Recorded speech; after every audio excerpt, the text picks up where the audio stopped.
بسم الله الرحمن الرحيم. رسالة للسيد رئيس الجمهورية والحكومة السودانية.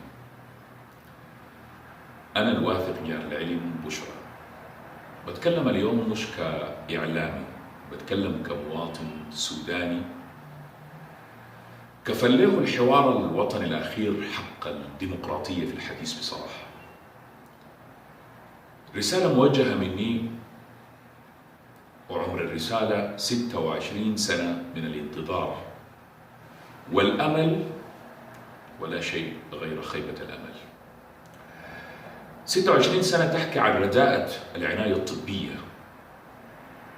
وهجرة العشرات بل آلاف من الأطباء السودانيين والخبرات السودانية. 26 سنة وتدهور كبير في التعليم وتدهور في المدارس السودانية.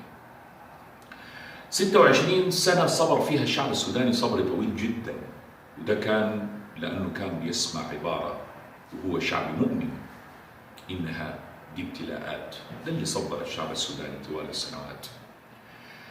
26 سنة حدث فيها أكبر انقسام في تاريخ السودان، انقسام جنوب السودان، وفي نفس الوقت حلايب وشلاتين والفشقة وبيي تعتبر قنبلة موقوتة.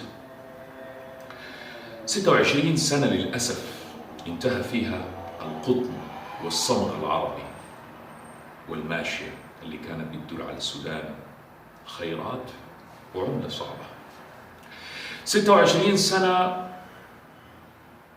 وآخر هدية تقدم للشعب السوداني تجاه صبره كان رفع الدعم عن المحروقات والأغذية والدواء. الشعب السوداني اللي قدم خيرة شبابه، شهداء، ولما نقول شهداء ما بقصد شهداء الجنوب أو غيره، أنا بقصد شهداء الجامعات، شهداء من الشباب اللي حاولوا يعبروا عن آرائهم بكل صراحة.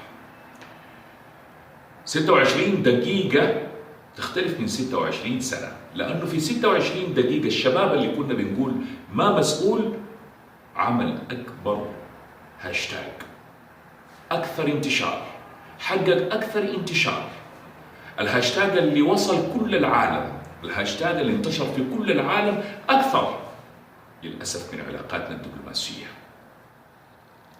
مبروك لكل شبابنا السوداني اللي وصل صوته لكل العالم. أعيدوا الدعم للدواء. الحكومة السودانية هذا ترجي الشعب السوداني. الشعب السوداني اللي وراكم شبابه إنه ممكن يعمل الكثير، إحنا ما طالبين المستحيل.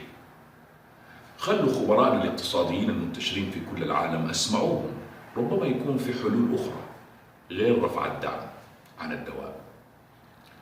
أعيدوا الدعم للدواء رجاء.